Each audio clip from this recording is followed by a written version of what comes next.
ভেতরে আসবো মহারাজ? হ্যাঁ হ্যাঁ, এসো এসো। খুব একটা জরুরি কথা বলবো বলে এই সাত সকালেই তোমাকে ডেকে পাঠিয়েছি। কি জরুরি কথা মহারাজ? বুঝলে গোপাল, অন্যান্য বছরের তুলনায় এবার কৃষ্ণনগরে শস্যের ফলন কিন্তু বেশ কম। সে তো জানি মহারাজ। কিন্তু এর প্রতিকারের কোনো ব্যবস্থা কি তোমার জানা আছে? মানে কি করলে আমার রাজ্যে ফলন বেড়ে যাবে? দেখো, দিন দিন এ রাজ্যে লোক সংখ্যা বাড়ছে, আর লোক সংখ্যার হারে ফসলের ফলন যদি না বাড়ানো যায় তাহলে তো আগামী দিনে রাজ্যে একেবারে খাদ্য সংকট দেখা দেবে। এটা একেবারে খাঁটি কথা বলেছেন মহারাজ। তাই বলছি, মাথা ঘামিয়ে কিছু একটা উপায় বের করো গোপাল। দেখুন মহারাজ, আমার মনে হয় আমাদের প্রতিবেশী রাজ্যগুলোর মধ্যে যে রাজ্যে এবার যথেষ্ট ফলন হয়েছে সেই রাজ্যে গিয়ে তাদের চাষের পদ্ধতি নিজেদের চোখে দেখে এসে সেই মতো ব্যবস্থা নেওয়া দরকার।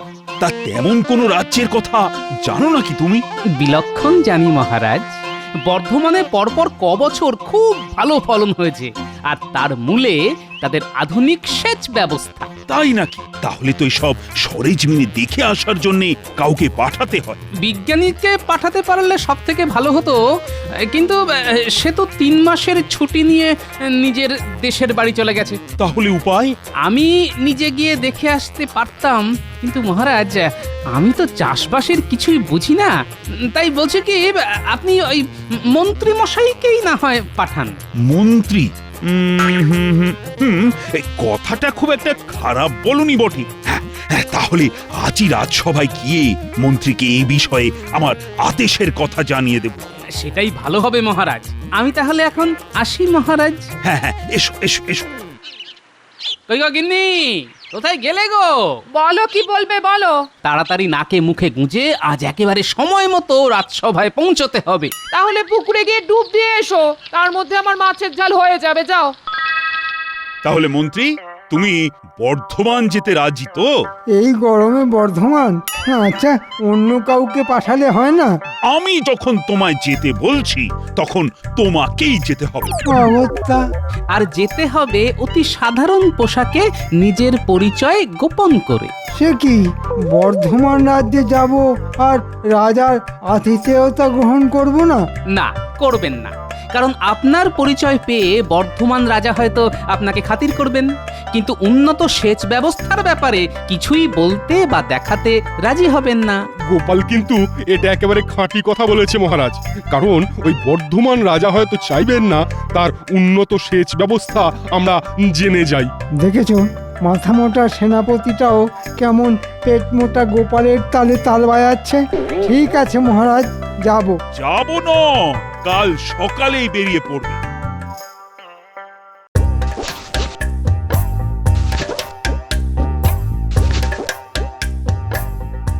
বাহ, চাষবাস তো বেশ ভালোই দেখছি। এবার এদের জলসেচের ব্যবস্থাটা দেখতে হবে।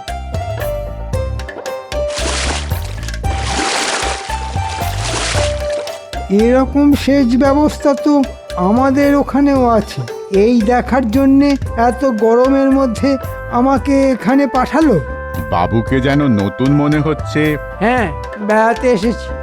আচ্ছা, তোমরা কি এভাবেই চাষের জমিতে জল দাও? হ্যাঁ বাবু। আচ্ছা, এই জলাশয়ের জল ফুরিয়ে গেলে কি করবে? তখন ডোঙায় করে জল তুলে মাঠে দেবে কি করে? ওখানেই তো মজা। ভালো করে তাকিয়ে দেখুন। কি দেখতে পাচ্ছেন? জলাশয়ের ধার ঘেঁষে মাটির উঁচু পাঁচিল। ওটা আদপেই পাঁচিল নয়, ওটা আসলে একটা বাঁধ। নদীর জল, বৃষ্টির জল সব ওই বাঁধেই ধরা আছে। জলাশয়ের জল ফুরিয়ে গেলে আমরা ওই বাঁধের একটুখানি অংশ কেটে নিয়ে জলাশয়ে জল ঢুকিয়ে আবার কাটা অংশ বন্ধ করে দিই। বাহ, খুব আধুনিক ব্যবস্থা তো।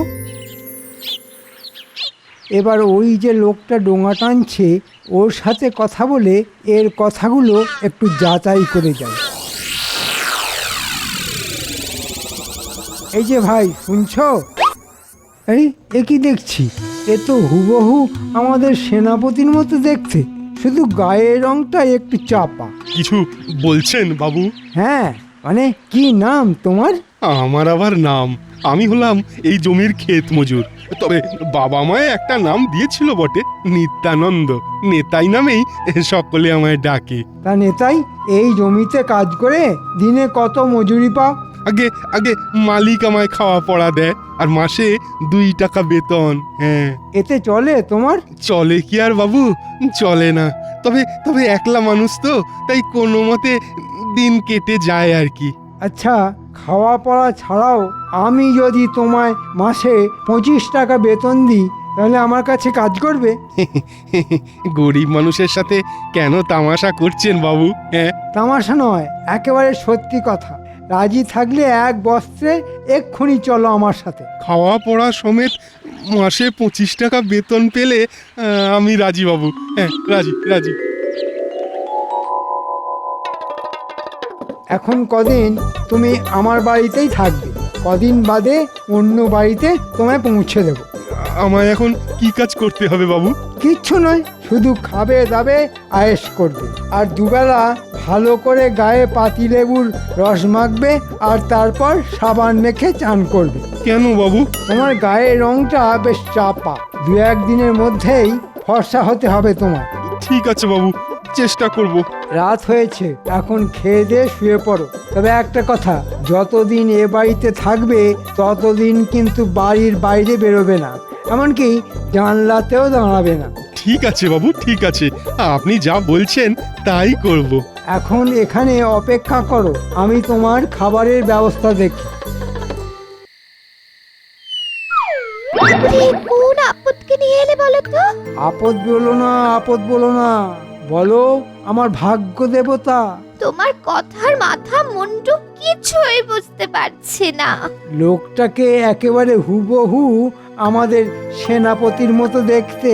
বুঝতে পেরেছি, বুঝতে পেরেছি। আবার কোনো দুষ্টু বুদ্ধি ভর করেছে তোমার মাথায়। তবে দেখো, প্রতিবারের মতো এবারও আবার ভরা ডুবি না হয় তোমার। সব সময় কুকথা বলো না তো। যাও, এখন ঘরে গিয়ে ঘন করে একবারটি পায়েস বানিয়ে ফেলো তো, আমি চট করে একটু ঘুরে আসছি।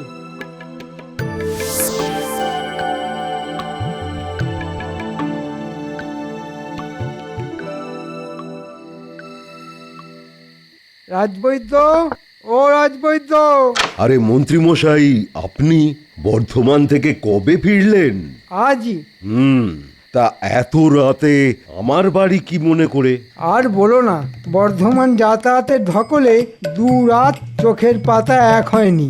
তাই বেশ কড়া দেখে একটু ঘুমের ওষুধ দাও তো, যাতে আজকের রাতটা মরার মতো ঘুমোতে পারি।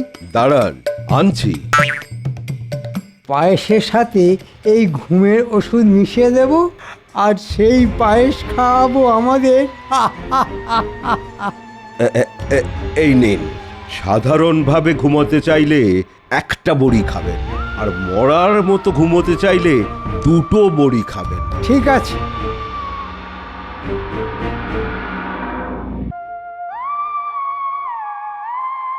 সেনাপতি, ও সেনাপতি, ঘুমিয়ে পড়েছো নাকি? যাই যাই। আরে মন্ত্রী মশাই যে বর্ধমান থেকে ফিরে এসেছেন? হ্যাঁ গো, এই একটু আগেই ফিরে এসেছি। তা এত রাতে আমার বাড়িতে? বুঝলে ভাই, বর্ধমানের একটা মিষ্টির দোকান থেকে পায়েস কিনে খেলাম। আহা, কি তার স্বাদ! তা সেই গল্প শোনাবার জন্যই বুঝি এত রাতে আমার বাড়িতে ছুটে এসেছেন? না না, গল্প শোনাতে ছুটে আসেনি।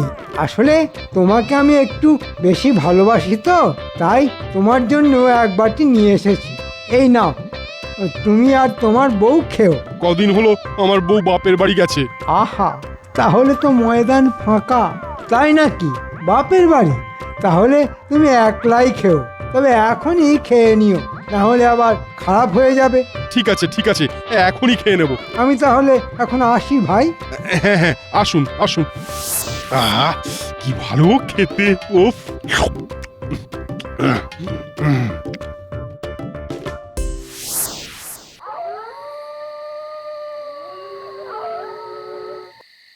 এত রাতে আমাদেরকে কোথায় নিয়ে যাচ্ছেন বলুন তো? আরে বাবা, এই সামনেই সামান্য একটা কাজ করে দিবি, আর তোদের পাওনা নিয়ে চলে যাবি। ব্যাস মিটে গেল। এ তো সেনাপতি মশাইয়ের বাড়ি। তোরা এখানে চুপটি করে দাঁড়া, আমি চট করে ভেতরটা দেখে আসছি। ব্যাটা মনে হচ্ছে দরজা খুলেই ঘুমিয়ে পড়েছে। দরজা ভাঙার ঝামেলা আর রইল না। আহ, আহ, আহ, আহ।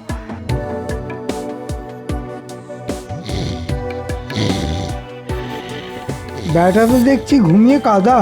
সেনাপতি, ও সেনাপতি, সেনাপতি মরার মতো ঘুমোচ্ছে। বাহ, ওষুধে জবর কাজ হয়েছে দেখছি। আয় আয় বটা ঘটা আয়, সেনাপতি ব্যাটাকে চ্যাংদোলা করে তুলে মন্দিরে নিয়ে চল। তারপর ওখানে গিয়ে ব্যাটার হাত পা বেঁধে ফেলতে হবে।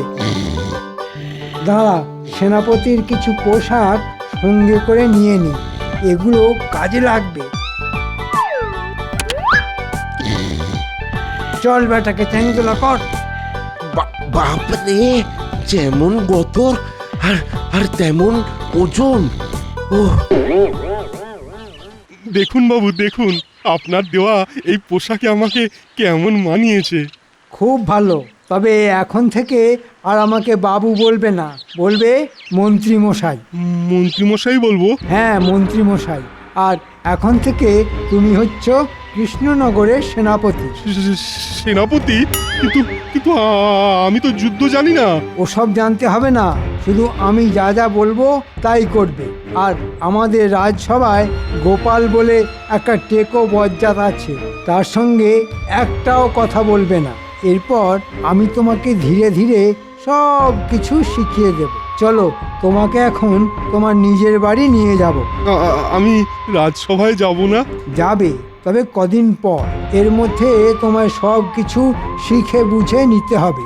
শোনো, এখন তোমায় কিছু বলবো, যা তুমি মন দিয়ে শুনবে আর সেই মতো কাজ করে যাবে। কি বুঝতে পেরেছো তো?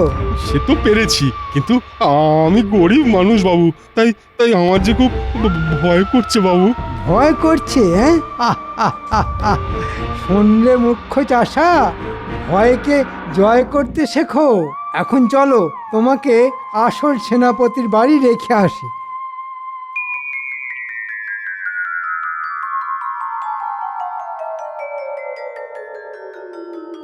এই রে, এই যে গোপাল, এজন্যই বলে যেখানে বাঘের ভয় সেখানে সন্ধে হয়। চলো চলো, পা চালিয়ে আমাদের অন্য পথ দিয়ে যেতে হবে। মন্ত্রী মশাই, আরে ও মন্ত্রী মশাই, বর্ধমান থেকে কবে ফিরলেন? কাল রাতে। আমার এখন কাজ আছে। আরে দাঁড়ান দাঁড়ান,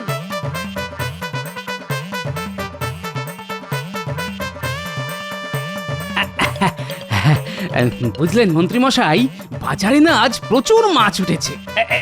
এই দেখুন দেখুন দেখুন, খুব সস্তায় পাওয়া যাচ্ছে। এই দেখুন, গোটা একটা কিনে ফেললাম। যান, আপনিও গিয়ে কিনে আনুন। বিটকেল বুড়ো, তোমার কপালে আগুন। আমার এখন সেনাপতির সঙ্গে অন্য কাজ আছে। তা সেনাপতি, একদিনেই তোমার গায়ের রংটা এমন কালো হয়ে গেল কি করে? কেন, ফর্সা হওয়ার জন্য আজই তো গায়ে পাতিলেবুর রস মেখেছি, গায়ে সাবান ঘষেছি। সাবান ঘষে ফর্সা হবার বদলে তুমি তো দেখছি কালো হয়ে গেছো। আসলে ওই সাবানে মনে হয় ভেজাল আছে। বাজে রসিকতা ছাড়ো তো, বললাম না আমাদের অন্য কাজ আছে। বুঝতে পেরেছি, তুমি গোপাল টেকো বজ্জাত।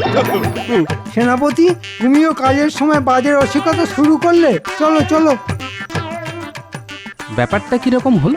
সেনাপতি আমাকে দেখে প্রথমে বুঝতে পেরেছি, তারপরে টেকো বজ্জাত বললো কেন? কেমন যেন খটোমটো ঠেকছে না, ব্যাপারটা কেমন ভাবিয়ে তুললো। নকল সেনাপতিকে আসল সেনাপতির বাড়িতে রেখে দিয়ে এসেছি। এবার বাকি যা করার তা আজকের মধ্যেই সেরে ফেলতে হবে।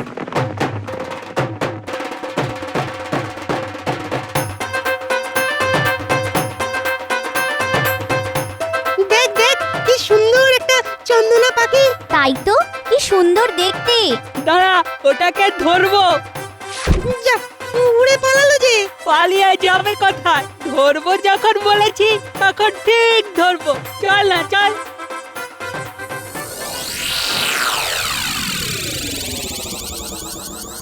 এই ভাঙা মন্দিরে আমি এলাম কি করে? হ্যাঁ, আমার হাত পা বেঁধে এখানে ফেলেই বা রাখলো কে? হ্যাঁ, কে আছো? কে আছো? আমায় উদ্ধার করো! কে আছো? বাঁচাও! যা, এ তো আবার পালালো। ছেড়ে দে গুলটে, ওকে ধরা তোর কর্ম নয়। কে কোথায় আছো? আমায় উদ্ধার করো, দয়া করে উদ্ধার করো আমায়। বাঁচাও, মন্দিরের ভেতর বাঁচাও। থেকে কার যেন গলার আওয়াজ ভেসে আসছে না? চল তো দেখি। এ কি সেনাপতি মশাই, আপনি এখানে? আমার হাত পায়ের বাঁধন খুলে দে পুঁটি। কিন্তু আপনার এই অবস্থা কে করলো? মনে হচ্ছে মন্ত্রী মশাই। দাঁড়ান দাঁড়ান, আমরা আপনার বাঁধন খুলে দিচ্ছি। গুলটে, এক ছুটতে গিয়ে গোপাল দাদুকে ডেকে নিয়ে আয়।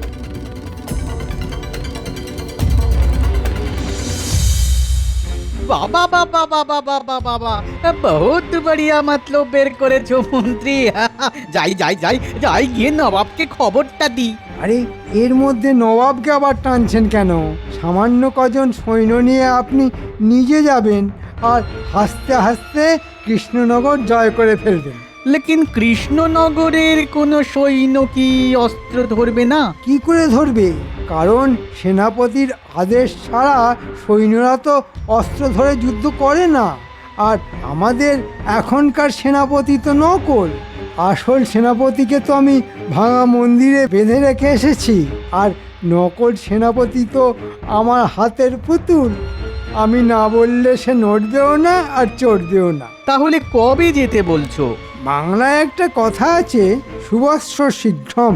তাই কাল সকালেই আসুন, দেখবেন একবার এই জয়ের ফলে নবাব বাহাদুর খুব খুশি হয়ে আপনাকে কত ইনাম দেবেন। আর তুমি কি চাও? মানে একবার যদি কৃষ্ণনগরে রাজা হতে পারতাম। তুই রাজা হবি? হ্যাঁ, রাজা? আরে বেটা, তাহলে আমি আছি কি করতে? ঠিক ঠিক আছে ঠিক আছে, তোমাকেই রাজা করে দেব। হ্যাঁ,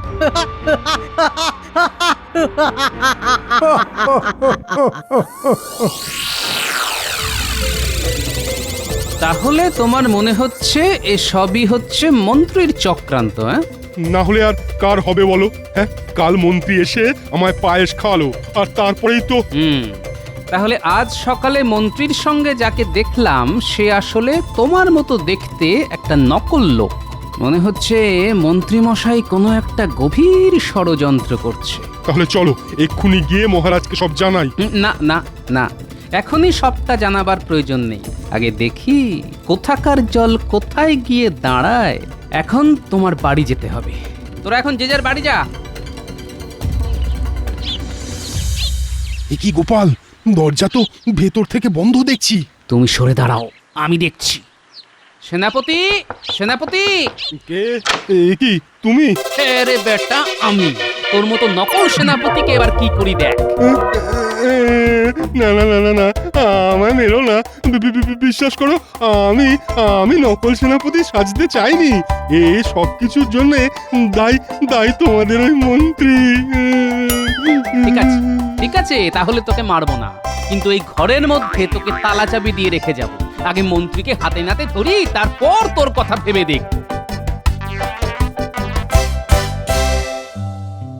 কি মন্ত্রী মশাই, বর্ধমানে গিয়ে কি দেখলেন? আমাদের তা খুলে বলুন। আরে বাবা, একদিনেই মুখ্য চাষাটা দেখছি বেশ লায়ক হয়ে উঠেছে, আর ওর গায়ের রঙও সেনাপতির মতন কেমন চকচকে হয়ে গেছে। তা মন্ত্রী বলো, বর্ধমানের আধুনিক সেচ ব্যবস্থা কেমন দেখলে? মহারাজ এক্ষুনি সৈন্য সাজাতে বলুন। মুর্শিদাবাদের উজির সাহেব আমাদের রাজ্য আক্রমণ করতে আসছেন। এবার সকলে দেখো আমার খেলা। আমার নকল সেনাপতি কিন্তু যুদ্ধ করতে চাইবে না।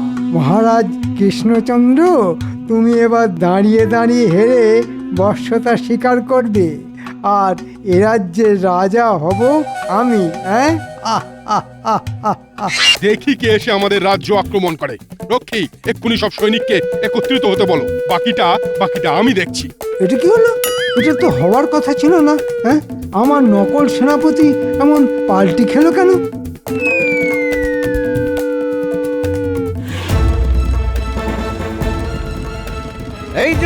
এই যে কৃষ্ণচন্দ্র, হ্যাঁ, হয় আমার সঙ্গে যুদ্ধ করো, না হলে আমার হাতে ধরা দাও। এসবের মানে কি? খুব সোজা, তোমার এই রাজ্যটা আমি দখল করতে চাই।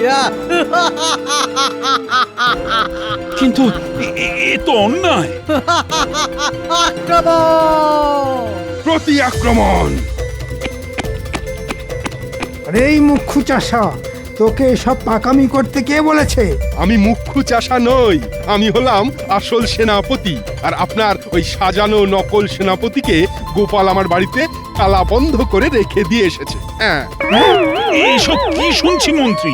হ্যাঁ মহারাজ, সবটাই আমাদের ষড়যন্ত্রী মশাইয়ের ষড়যন্ত্র। এতগুলো সৈনিকের সামনে আমার এই সামান্য কটা সৈনিক কি করবে? ওরে ওরে, সকলে পালা পালা পালা পালা! পালা পালা পালা পালা পালা সব পালা। মন্ত্রীকে না, আজ আমি নিজের হাতে কাটবো। ফৌজি সাহেব, আমাকে সঙ্গে করে নিয়ে যান, সঙ্গে করে নিয়ে যান। ভাগ বেয়াকুব! ওরে বাবা, এখন আমি কি করব? আমি এখন কোন দিকে যাব? আপনি এখন কাটা ঘুড়ির মতো শুধু লাট খাবেন, না ঘরকা না ঘাটকা।